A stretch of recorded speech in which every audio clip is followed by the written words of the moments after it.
what would be your most memorable golf highlight? I would say when I played in the Arnold Palmer Cup last year, I thought that was a very awesome experience and one that I'll probably never forget. It was just a really fun week and just amazing, pretty much. Your answer now, it's actually for me very refreshing, because I was expecting that you'd probably say something like when you won in Asian Games or when you won the Malaysian Amateur Open.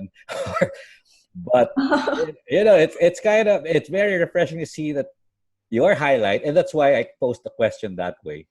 Not the not the best victory or whatever. Um, your golf highlight is actually an experience. I mean, how did that tournament go? I mean, as far as the the result. Well, we won as a team. So it was USA versus international. And so after the first day, I think the first morning, so the first round, we were down by like a lot. So it's Ryder Cup format. And in the afternoon of the same day, before we all went out, like our coaches sort of gave us a pep talk and said, we're not out of the tournament yet. And he always commended us for our camaraderie and just how well we blended as a team, because it was men and women. So we partnered up, like I think it was mixed 4-ball, mixed foursomes. So it was just like really fun. And eventually it came down to like the last day, like it was pretty much, I think we were in the lead for just very little. Then since the last day was like singles match, anything could happen. And just so I came off my match went all the way to like the 18th hole. And with match play, I've never really had a good record. So I was just really, really happy that I was able to close my match. And my college coach, she was out there watching, and she was like, finally. Because when we play like in SECs, it would be I'd be in the lead, and then my lead sort of goes down, down, down, down, and then eventually just like tie the match or even lose the match. So I'm just like, you know what? Like I got really like frustrated with how my how do you say that? My record in match play, or like how my performance was. So it was just really nice to, add a point on the scoreboard for my team. And just, I mean, it was a really fun week overall. So that's why I thought it was like the most memorable one. And when you asked the question, I thought it was more like college, honestly. So that's why I said Palmer Cup. But yeah, I mean, I think the SEA Games was a lot more memorable than Asian Games, I would say, because just being, in the Philippines and having, we're the crowd favorite, obviously, because we're the home team. And I just really, really like the atmosphere and just being so pumped every single round that I played. And I think that's what gave me like confidence in my matches, and just know that, maybe I just need to tie. Or obviously I was playing win, but I knew that Bianca was like a really good player. So it kind of also gave me some comfort in, and not, adding to the pressure that to advance, basically. Is that type of experience that you want to keep on doing as much as possible, like playing for the national team? Oh yeah, definitely. It's always an honor, to represent the Philippines and play with the flag like on our uniforms. It's just very different from, playing for yourself or playing for a school. Just having like a whole nation behind you and know that you're representing something so much bigger than yourself. And how was that like when you have like regional tournaments? And so now, after you guys did so well in the Asian Games and then in the Sea Games, so don't you guys have like a target on your back now when they see you guys, whether it's one of you, it's either you or Bianca, and it's like, oh, here come the Asian girls, and they're how's it like?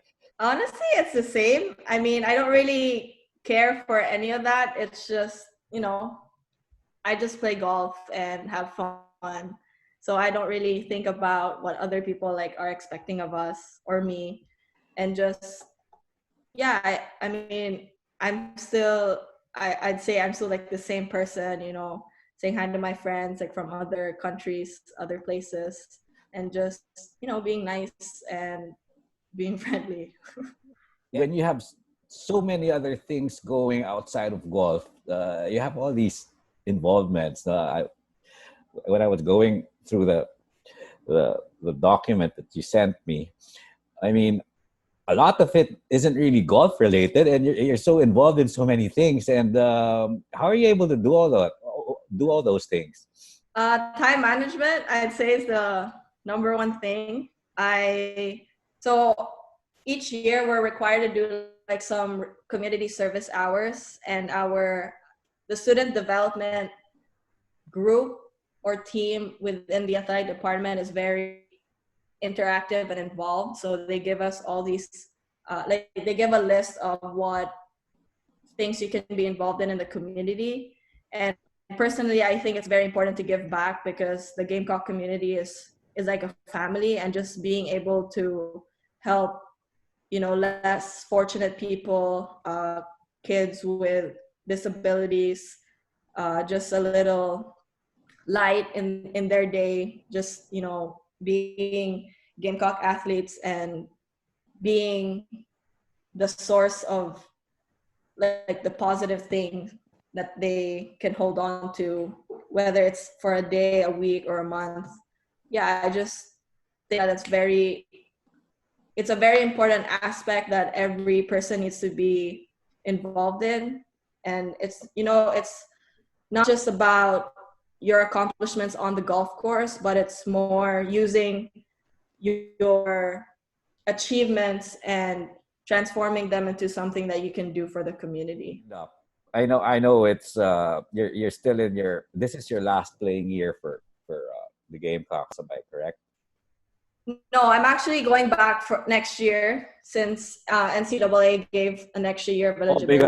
because of the okay, yeah, oh, that's good. There's still another year. But have you thought beyond that already? What your plans beyond that? So my plan initially before the COVID situation was, so I had to stay at least an extra semester to finish off my school. Mm-hmm. And so during that time, I was gonna play Q school, and then, well, if I get my card, then I would have turned pro after that. But since Q school is canceled for this year, I'm gonna have to wait till next August to play for my card. But for now, I'm gonna play college golf up until next May, and then, well, I think I have to go back to the Philippines because my visa expires. So I'll come back in August, yeah, and hopefully get my card and live here and start playing tournaments. Is this like a dream come true scenario? Yeah, definitely. It's been something that I look forward to since I was probably a teen. Like I said, college golf was going to be a stepping stone for me. So I'm glad that I do have one more year to prepare and get my game ready for the pro ranks, and just, hopefully it all turns out well. And I mean, I can't wait to join Bianca, you on the LPGA eventually. So, I mean, that would be really fun. Maybe we can live together. Yeah, Philippines represent, huh? What's the strongest part of your game in your own assessment? Good question. A lot of people have asked me that, and I honestly do not know the answer. Some people say it's my putting. Some people say it's my wedging. So I would like my like under 100 yards, like with my wedges. So I'd say maybe those two, just from uh, accumulating sources. Yeah, I would say that it's the most, yeah, not the most, but probably the more important aspect of the game. That's where you can gain some strokes on the field and just shoot low so you can get ahead and stay in contention. But it's also the part where it saves you when your long game isn't working. So it maximizes the positives and manages the negatives. That's a nice way to put it. Okay. On a more serious note, listening to you now and looking at your resume, your community work, your community service, and I mean, you seem like a person who's golf doesn't define you. You look at it from a big picture perspective. Okay, what kind of message, no, would you want to share, um, shifting the lens back here home, Philippines? I mean, you've been one of the lady golfers who have really elevated the game, and because of your exploits individually as part of the national team, and a lot of people have really started, a lot of young girls have really started picking up the game because of what you've done, no? What kind of message, or what message would you share with them, or tips, for those who would probably have the same goals as you do? I would say the I would say the very important thing is to love the game first. I think if you're being forced into playing a game that you don't want to do, that you don't love, it's just I don't think it's worth it. I personally love the game. I enjoy it. Sometimes it's like my escape, and just being doing the thing that you love to do is not really work. But yeah, I mean, don't get me wrong, there's a lot of work that needs to be done when you want to succeed as a golf player.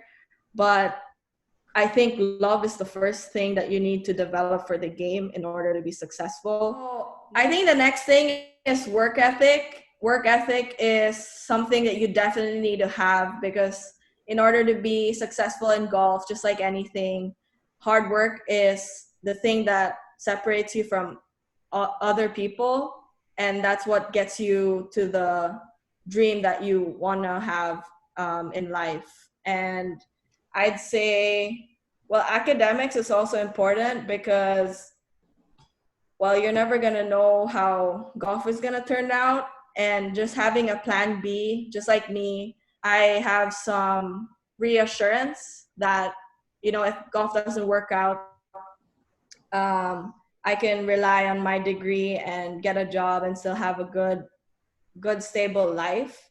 I think that having like a plan B, which is your education, doesn't give me like additional pressure to only succeed in golf, because that's the only thing that I have. And I'd say the last thing is surrounding yourself with a healthy environment.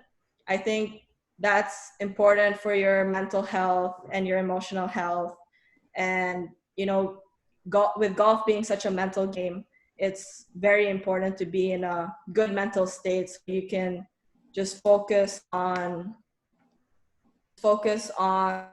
what you're doing in the golf course, and just keep it there. Like, don't bring it into your personal life, because golf is a game, it's a sport. It's not who you are. It doesn't define who you are. And just having that sort of mentality will actually be really good for you, because I've met a lot of people who define themselves with how they play golf, and it's just not a healthy lifestyle. At the end, it might just even ruin your love for the game, which will not bring you anywhere. And most importantly, have fun. I'd say, like I said, like tying into my first point, having fun, loving the game is really what's important. And that's something Coach. that's still very strong right now, huh? It's something that Yeah, definitely.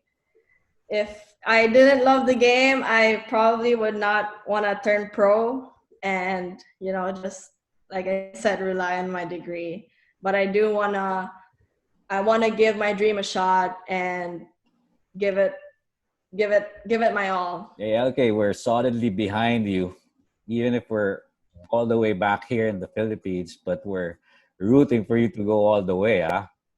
Thank you. I appreciate it. Thank you so much. Yeah. Any parting thoughts, Coach Mike? Well, I'm on the verge of tears actually. I'm so happy now listening to what you said. It's just amazing coming from someone so young. You're so mature, and yeah, I wish you all the best in the coming years. You're an inspiration to the youngsters, the Pinoys.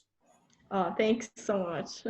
Yeah, okay. And for me, just to wrap things up, I mean, Coach Mike and I, we've been, we talk a lot. No, we talk a lot about golf and everything. And in our previous episodes, we've been, that's a common theme, no? Loving the game, having fun, not having golf define you. And it's really great to hear you, someone who's accomplished a lot in golf already, share that same message. And I hope it's that message that we are able to reinforce back home, no?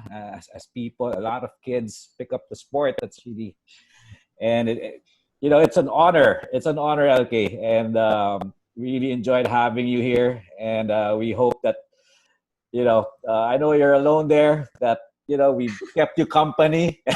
and, Yeah, yeah. I'm glad. It's nice to have people to talk to. How about this? How about any message in Cebuano that you'd want? Because Yon. for all your, I'm pretty sure Jovi's gonna chime in here, and all your friends back in Cebu.